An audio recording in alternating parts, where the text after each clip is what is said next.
시편 62편 1절에서 7절 말씀입니다. 찾으신 줄 알고 제가 읽겠습니다. 나의 영혼이 잠잠히 하나님만 바라며 나의 구원이 그에게서 나오는도다. 오직 그만이 나의 반석이시요 나의 구원이시요 나의 요새이시니 내가 크게 흔들리지 아니하리로다. 넘어지는 담과 흔들리는 울타리같이 사람을 죽이려고 너희가 일제히 공격하기를 언제까지 하려느냐. 그들이 그의 높은 자리에서 떨어뜨리기만 꾀하고 거짓을 즐겨하니 입으로는 축복이요 속으로는 저주로다. 나의 영혼아 잠잠히 하나님만 바라라. 물은 나의 소망이 그로부터 나오는도다. 오직 그만이 나의 반석이시요 나의 구원이시요 나의 요새이시니 내가 흔들리지 아니하리로다. 나의 구원과 영광이 하나님께 있으며 내 힘의 반석과 피난처도 하나님께 있도다. 아멘. 여러분 지하철 기다리잖아요. 타러 가서 얼마나 기다릴 수 있어요? 합리적인 시간 아마 있지 않을까요? 한 10분? 뭐 이 정도 괜찮다. 나는 20분까지 기다릴 수 있다 할 거예요. 그런데 지하철 하나 타려고 하는데 만약에 30분 이상 기다린다 생각해보세요. 이거는 정책의 문제예요. 아니 사람이 이렇게 많이 타는데 여기 30분에 한 대씩 보내는 게 말이 되는 불만 나오지 않겠어요? 그죠? 아니 뭐 가는 거리가 뭐 얼마나 된다고, 그죠? 근데 이거 만약에 우리가 타는 게 비행기라는 얘기가 좀 다릅니다. 비행기 타기 진짜 힘들어요. 사실은 그 준비 단계도 있어야 돼. 나라마다 어떤 나라에 갈 때는 비자를 따로 발급을 받아야 되거든요. 그죠? 그거 비자 발급도 뭐야? 여권도 받아야 돼요. 그죠? 그리고 또 뭐 준비해야 됩니까? 짐도 꾸려야 돼요. 뭐 외국에 비행기 타고 가는데 뭐 하루 있다 오겠어요? 아니잖아요. 게다가 비행기 타러 가면 몇 시간 기다려야 되는 줄 아세요? 그럼 최소한 3시간 전에는 가야 돼요. 엄청 기다려야 됩니다. 지하철과 비교도 되지 않아요. 그런데 이게 지하철 30분 기다리는 건 진짜 짜증나는데 말이에요. 이 비행기 타는 건 그렇게 스트레스가 많이 되지 않아요. 다시 말하면 그 모든 과정들이 기다림에 길다고 느껴지진 않는 겁니다. 왜 그렇습니까? 목적지가 다르거든요. 내가 잠깐 가는 게 아니거든. 내가 멀리 가는 거거든. 그리고 내가 좋아하는 거거든. 얼마나 오래 기다리느냐? 여러분 그거 중요할 것 같아요? 1시간 기다리냐? 하루 기다리냐? 한 달 기다리냐? 아니 1년 기다리냐? 여러분 이거 안 중요해요. 진짜 중요한 건 뭐냐면 여러분 어디를 가냐는 거예요. 목적지가 뭐냐? 기다림의 대상이 무엇이냐는 거죠. 그것이 기다리는 행위에 대한 가치를 정해주는 거예요.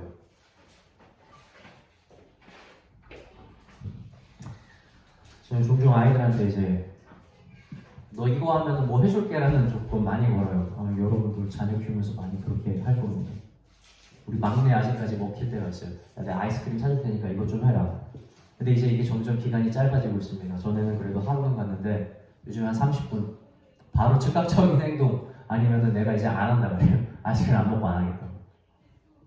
얼마 전에 애들 데리고 방학이니까 저기 유명한 물놀이 하는 놀이공원 있어가지고 거기 갔는데 그걸로는 애들 전체가 다 먹혔어요. 한 일주일 정도 먹힌 것 같아요. 너 이거 말하면 이게 안 데리고 갈 거라고 해가지고 한 일주일 먹혔습니다. 제가 애들한테 쓰는 것 중에서 가장 잘 먹히는 게 있습니다. 뭐냐면 성탄절. 이거는 한 달 이상 가요. 겨울 되면 추워지기만 하면 야 너 이러면 선물 안 준다고 막 이렇게 얘기를 해가지고 아직도 아이들이 그렇게 기대를 하는 거죠. 선물 받을 거를. 왜 기다릴 수 있냐고요? 받는 거. 얼마를 기다리느냐가 아니라는 거예요. 대상이 뭐냐는 거예요. 여러분 기다리고 있는 거 있죠? 에이 없다고 막 생각이 되지만 자세히 보잖아요. 다 있어요. 택배 주문하고 기다리고 있잖아요. 그죠? 뭐 지금 아니더라도. 또 뭘 기다립니까? 또 만날 친구도 기다릴 수 있어요. 약속 잡으면. 그죠? 또 그거 말고도 뭘 기다릴 수도 있어요? 또 우리 자녀들 나중에 또 미래에 또 뭐 결혼하고 크고 이런 것들 다 기다릴 수 있잖아요. 그죠? 어떤 새로운 시작을 기다리고 있어요. 또한 동시에 끝나는 것도 기다립니다. 그죠? 내가 몇 살에 은퇴할까? 우리 자녀는 언제 내 품을 떠나게 될까? 단순하게는 단순히 어떠한 내가 쓰고 있는 어떠한 제품에 대한 계약이 완료된다는 것들, 이러한 것들에 대해서 무수히 많은 기다림이 사실 우리 삶 속에 가득 차 있어요. 현실을 사는 것 같죠? 아니요. 현실 사는 거 아닙니다. 우리 미래를 살아요. 어떤 어른이 보잖아요. 누굴 만났어요. 어떤 사람의 표정이 밝아요. 좋은 일이 있구나라고 말하지 마세요. 앞으로 계속 좋은 일이 있겠구나라는 거예요. 미래에 좋은 일이 있을 거라고 예상이 되고 생각이 되어지면 여러분 이 사람이 희망에 차 있습니다. 그것이 단순히 지금 당장 일어나는 것이 아니라 할지라도 일어나게 될 약속이 있으니까. 누군가를 만났는데 얼굴이 막 죽을 상인 거 어두운 거예요.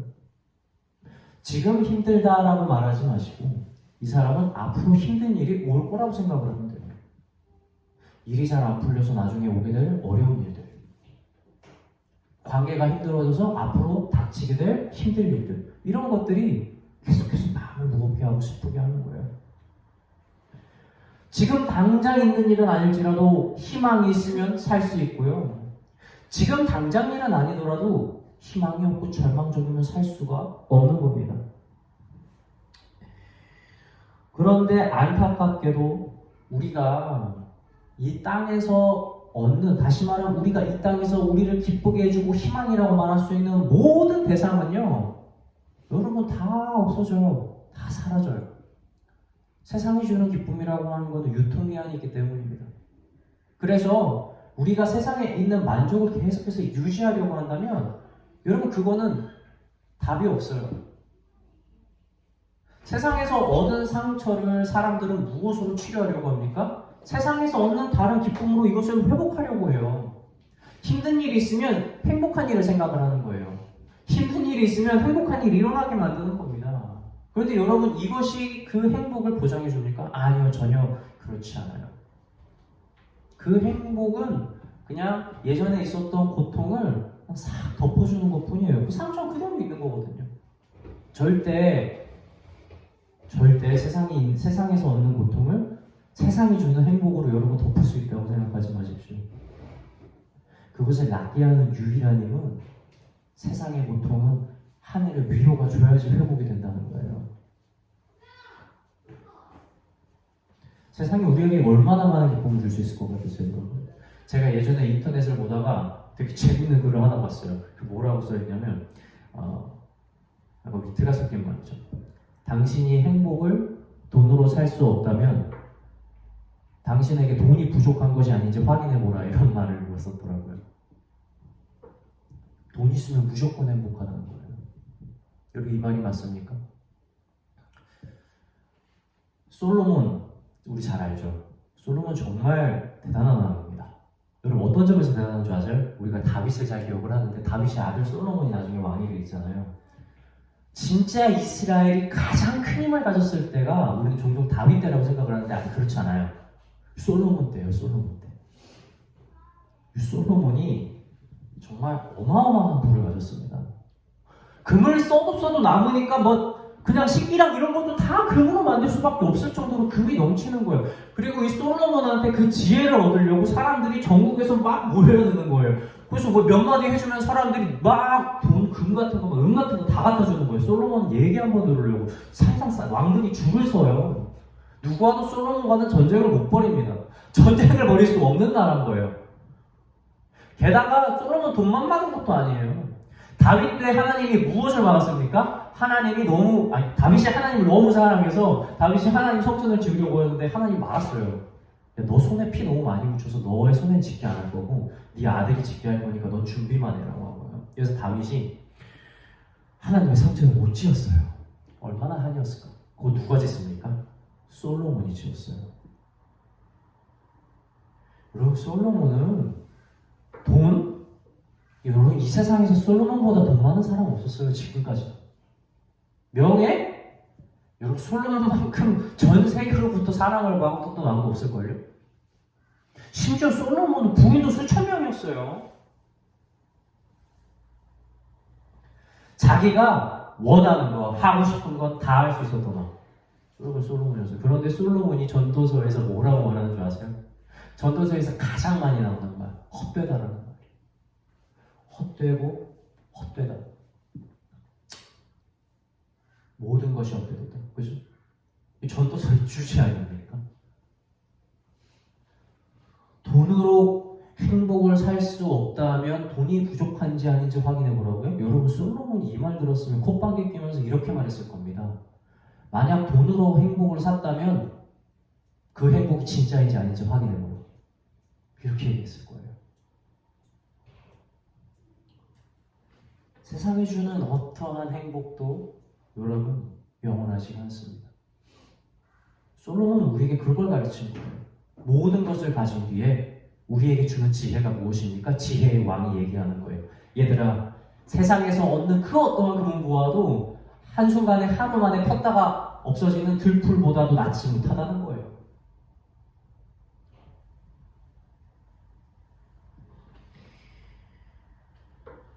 제가 바라는 일이 참 많이 있겠죠. 사람마다 소원하는 것이 얼마나 많겠습니까?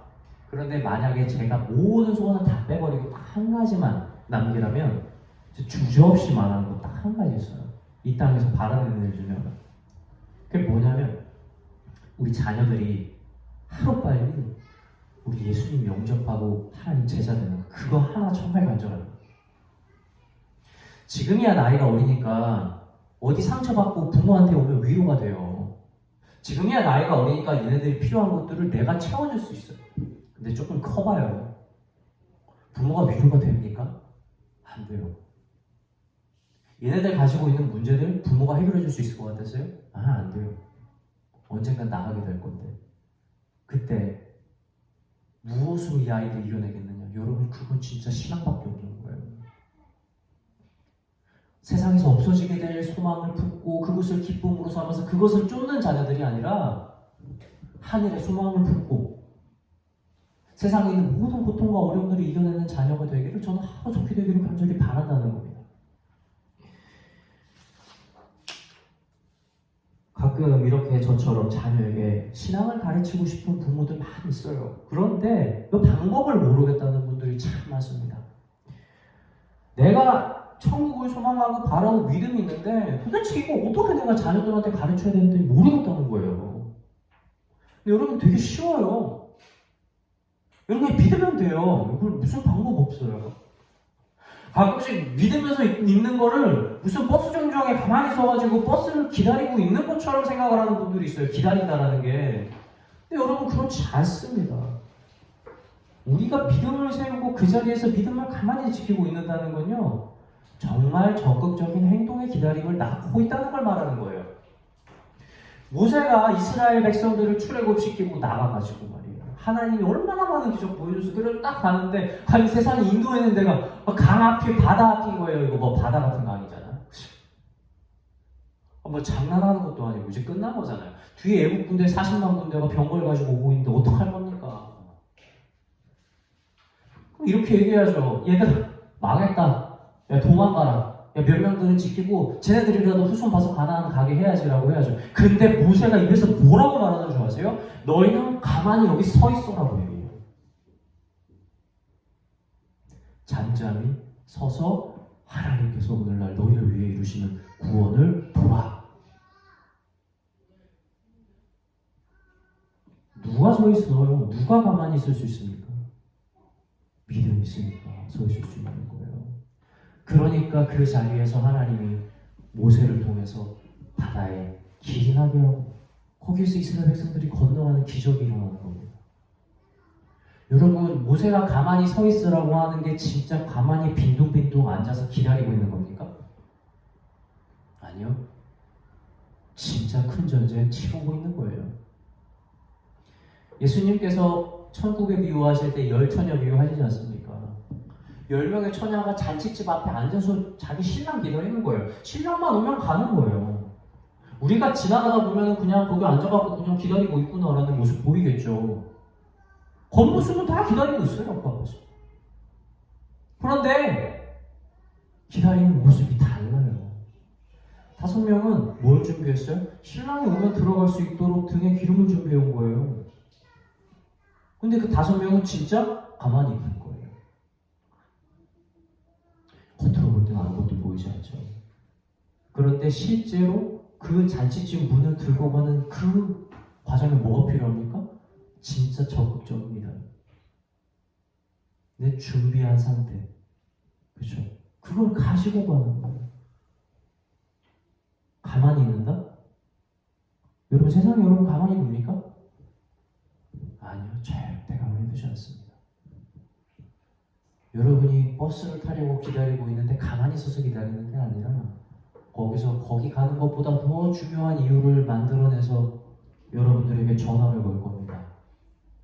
이거 타지 말고 다른 거 타고 다른 데로 가면 더 좋은 일이 있을 거라는 속삭임을 여러분들에게 준다고요. 가만히 있는 게 아니에요.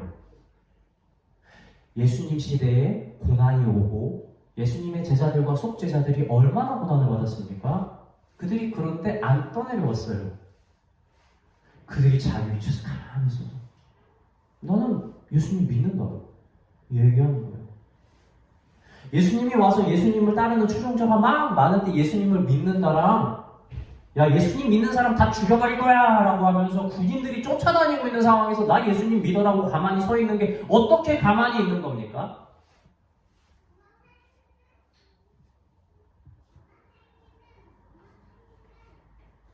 예수님을 주로 시인하는 자는 구원을 얻는다고 성경이 얘기를 해요. 신약에서. 뭐야 왜 이렇게 구원이 쉬워? 저 믿습니다 진짜 믿어요 라고 말해. 나 이제 구원받았다? 이게 맞아요? 그거 아니에요. 너를 죽이려고 하는 자가 네 앞에 와서 목에 칼을 들이밀고 너를 예수님 안 믿으면 살려줄게라고 말하는 그 상황에서도 예수를 주라 시인하는 자는 구원을 얻으리라는 겁니다. 이게 가만히 있는 겁니까? 목숨 내놓는 신앙생활 아닙니까? 그 기다림이 있어야 되는 거예요. 신앙에는. 그리고 우리 자녀들이 그걸 보는 겁니다. 세상 사람들이 다 세상의 물결을 휩쓸려서 내려가고 있을 그때에 움직이지 않고 있는 우리 부모를 보고 신앙을 배우는 거예요. 하나씩 하나씩. 아 저거구나. 태풍이 몰려오잖아요. 바람이 세게 막 세차게 치면요 물 위에 떠있는 배들이 다 내려갑니다. 그런데 그 떠내려가는 배들 중에서 배 한 척이 그대로 남아있어요. 그럼 사람들이 그 배를 뭐라고 생각하겠습니까? 저 배 가만히 있네라고 생각하겠어요? 아 그렇게 생각 안 해요. 저 배는 보이진 않지만 물속이지만 아주 무겁고 강한 닻이 밑에 내려가 있다는 그걸 보지 않았겠습니까? 여러분 믿음 지키세요. 그냥 그 자리에 있으세요. 그러면 놀랍게도 그것이 여러분들의 증명이죠. 세상의 모든 물결 가운데 풍파 가운데 조금도 흔들리지 않고 모든 세상 사람들이 다 밀려가는데도 여러분이 밀리지 않는 그것 보면서 가만히 있네 라고 생각하지 않는다고요. 뭐라고 생각해요? 저 보이지 않는 이 사람 속 깊은 곳에 믿음이라는 닻이 내려가 있구나라는 것을 보여주는 거예요. 그리고 그것을 보고 사람들이 이 사람을 믿는구나라는 걸 알게 된다는 거죠. 왜 풍파가 필요합니까? 왜 시련이 필요합니까? 증명해야 될 거 아닙니까? 복음 전해야 될 거 아닙니까? 뭐가 진짜인지를 보여줘야 될 거 아닙니까? 그것이 보여주는 거 아니에요? 그것이 영향력 아니에요? 입술로 백날 말해봐야죠. 무슨 일이겠어요? 성령의 역사가 정말 불같이 일어날 때는 여러분 입술로만도 믿게 해주죠. 그거는 시대적으로 급박하니까 그런 거예요. 이렇게 안 하면 사람들이 넘어지고 안 따르니까. 그리고 지금 당장 내가 제자를 삼아야 될 애들이 많아, 내가 해야 될 일이 많아 그러면 여러분 무슨 말이 필요해요? 여러분 지나가다 숨만 쉬어도 믿어요. 그건 하나님께서 하시는 거죠. 그런데 오늘날 여러분 진짜 필요한 게 뭐냐고요? 사람들 예수님 모릅니까? 극장에서 패션 오브 크라이스트라고 예수님의 고난을 상영해주고 사람들이 그걸 보면서 눈물을 흘리는 시대예요. 그런데도 안 믿는 시대라고요. 어떤 사람은 목사보다 성경을 더 잘 알아요. 성경을 얘기를 하고 논쟁을 할 수 있다고요. 여러분 그런데도 안 믿는 시대인 거예요. 무엇으로 여러분을 증명하겠습니까? 여러분 차라리 오늘날 진짜 여러분 전도하고 싶다면 여러분 이렇게 기도해야 돼요. 주님 진짜 답답해 죽겠는데 차라리 내 인생에 고난이라도 주십시오. 내가 어디 있는지라도 보여주겠습니다. 여러분, 이런 다짐이 나올 정도로 여러분 가운데 확신이 있어야 되는 거예요.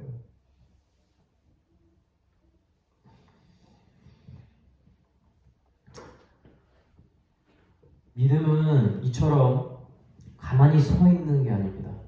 끊임없는 도전이 필요한 거예요.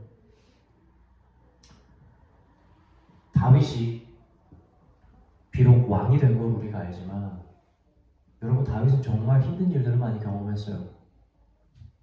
다윗이 이스라엘에 처음 등장했을 땐 정말 해성과 같은 등장이었어요. 얼마나 사람들을 놀라게 했는지 모릅니다. 이스라엘의 모든 군대가 벌벌 떠는 골리앗을 이 소년이 나가가지고 돌멩이로 다윗이 다 골리앗을 잡은 거예요.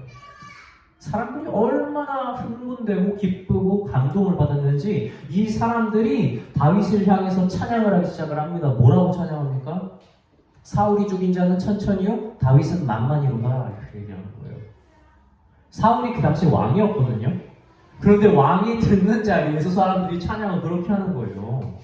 얼마나 다윗이 좋았던 겁니까? 얼마나 다윗이 위대했던 거예요, 그 당시에. 모든 전세를 다 뒤집어놓고 몇 달 동안 마음을 끙끙 앓고 있었던 이스라엘 백성 전체를, 그 모든 것들을 다윗이 돌멩이 한 방으로 날려버린 거예요. 얼마나 화제 꼴이었겠어요? 다윗을 따르려고 했던 추종자들이 얼마나 많고 다윗이 얼마나 그 사람들을 사랑했는지 모릅니다. 다윗이 이렇게 할 수도 있었겠죠. 내가 잘만 하면 왕이 될 수 있겠는데? 그런 생각. 근데 다윗이 기다립니다. 다윗 알고 있었거든요. 자기가 기름 부음 받았잖아요. 그죠? 그런데 다윗이 기다린 거예요. 참았어. 다윗 아들 압살롬 있잖아요. 이 아들놈이 아주 못됐어요. 이 아들이 딱 처음 태어나가지고 살아가는데 사람들이 압살롬을 되게 많이 사랑했어요. 왜냐면 압살롬의 용모가 매우 뛰어났거든요. 그냥 얘는 그냥 무조건 왕이 될 상이야. 겉으로만 봐도 왕인 거예요. 사람들이 압살롬을 되게 좋아했고 압살롬이 왕이 되길 바라는 사람들도 정말 많았습니다. 근데 이 압살롬이 자기 아버지와 달랐어요. 진짜 그런 마음을 품어요. 내가 왕이 될 수 있겠는데. 자기 아버지를 내쫓아버리잖아요. 그 아버지가 도망자 신세인 거예요. 근데 나중에 그 압살롬이 어떻게 됐습니까? 그 자기 용모 중에서 제일 자랑이 뭔 줄 아십니까? 압살롬? 머리. 모든 것이 화려하지만 머리가 제일 화려해요. 머리가 엄청 무겁게 될 정도로 머리를 위로 이렇게 장식해서 올린 겁니다. 그때 나중에 압살롬이 전쟁에서 도망을 가다가 그 머리가 나무에 걸려서 잡혀요. 결국 자기의 죽음의 단초가 된 것이 무엇입니까? 자식이가 가장 잘하고 삼았던 것이 된 겁니다.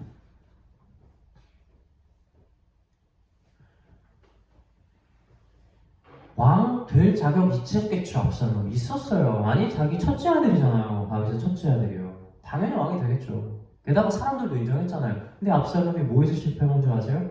그 기다리는 거. 기다리는 거. 아까 사울 얘기했잖아요. 원래 사울이 다윗을 되게 아낍니다. 그런데도 불구하고 참을 수 없는 시기와 질투가 있었어요. 생각해보세요. 세상 사람들이 내가 왕인데 쟤를 더 좋아하니까 얼마나 짜증나고 신경질 나겠어요. 그래서 다윗을 막 죽이려고 했는데 그 아들이 요나단이 다윗을 정말 사랑하는 친구였거든요. 그래서 막 말려가지고 약속을 받아냈어요. 알았어, 내가 다윗 안 죽일게. 그런데 이걸 못 참아요. 이 사울이 시기랑 질투를 놓지 않으니까 성경이 뭐라고 하냐면 얘가 악신에 들렸다고 증거하거든요. 성령이 떠난 겁니다. 그런데 그 악신을 치료해주는 사람이 누구였냐면 다윗이었어요. 다윗이 이 연주를 하면 악기 소리를 들으면 이 사울 왕이 가지고 있는 악기가 날아가는 거예요. 그런데 사울이 얼마나 질투가 심했고 시기가 많았는지 심지어 자신의 악기를 날려주는 그 연주하고 있는 다윗을 향해서 창을 던져. 그 정도로 질투가 심한 거예요. 그래서 다윗이 도망가지 않습니까? 그죠? 그런데 그 도망하는 가운데에서도 다윗의 추종자들이 수백 명이 있었어요. 이 사람들은 뭐냐면 다윗은 왕이 될 사람이다. 아니 왕이 되어야 한다는 사람이에요. 그리고 세상 사람들이 그리고 이스라엘 사람들 중에서 다윗을 사랑하는 사람도 얼마나 많은지 몰라요. 그렇게 막 도망을 다닌 거예요 다윗이 끝까지. 그래서 나중에 참 우연치 않게 이 사울을 죽일 기회가 다 왔어요. 그래서 그 추종자들이 얘기해서는 다윗이 지금 죽이면 됩니다. 다윗이 안 죽이잖아요. 사울 여러 번 안 죽여요. 왜 그렇습니까? 내가 지금 사울을 죽이는 게 하나님한테 기쁨이 되는 일이 아니라는 확신이 있었던 거예요. 계속 기다리는 겁니다. 결국 사울은 하나님의 때가 되어서 죽게 되었어요. 그리고 다윗이 왕이 되었습니다. 여러분 다윗이 왕이 된 이유가 무엇에 있는지 여러분 잘 아셔야 돼요. 왕이 될 만한 자격을 갖춰서 다윗을 따르는 추종자들이 많아서 왕이 됐습니까? 아니요. 다윗의 왕 압살롬을 보면 우리가 알 수 있는 거예요. 왕의 혈통도 가졌고 왕이 될 자질도 있고 사람들이 그를 사랑했고 그렇죠? 모든 걸 가지고 있었던 압살롬은 기다리지 않아서 왕이 못됐어요. 그런데 이 다윗은 모든 걸 가지고 있어도 무엇을 봤습니까? 사람들이 나를 뭐라고 하는지에 대해서 관심을 가진 게 아니에요. 하나님이 나를 어떻게 말하는지 그거 하나만 생각하는 게 바로 다윗이었던 거예요. 오늘 시편 말씀 한번 다시 볼까요? 오늘 시편 말씀이 다윗이 도망다니면서 한 기도입니다. 다시 한번 읽겠습니다. 제가 1절부터 나의 영혼이 잠잠히 하나님만 바라며 나의 구원이 그에게서 나오는도다. 오직 그만이 나의 반석이시요 나의 구원이시요 나의 요새이시니 내가 크게 흔들리지 아니하리로다.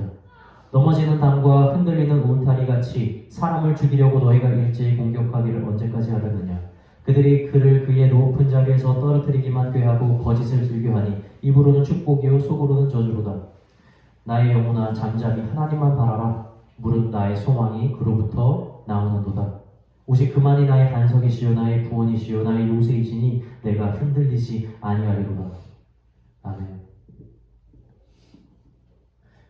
기다려라. 내 영혼아 잠잠히 여호와를 바라자. 그에게서 모든 소망이 나온다. 이것이 다윗이 왕이 된 이유인 거예요.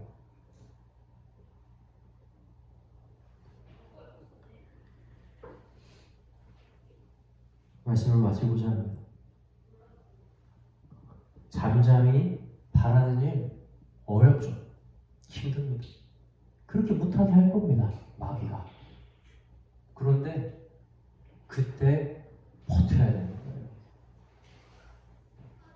그때 움직이지 말아야 돼요. 그때 내 믿음이라는 닻이 얼마나 깊게 자리 잡혔는지 그것이 증명될 거라고요.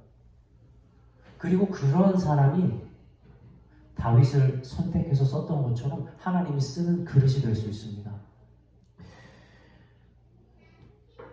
어린 자녀들도 성탄절에 좋은 선물 믿고 긴 시간 인내합니다. 하물며 하나님의 자녀된 우리가 하늘의 상급을 바라고 있다면 여러분 우리는 더욱 얼마나 이 땅에서 잘 기다리고 잘 참아야 되겠습니까? 우리 아이들이 선물 기다리면서 인내하는 것을 증명하는 것처럼 저와 여러분들은 삶 가운데서 하나님의 뜻을 끝까지 기다리고 참는 것으로 그 가치가 어떠한지를 증명해내게 주님의 이름으로 축원합니다.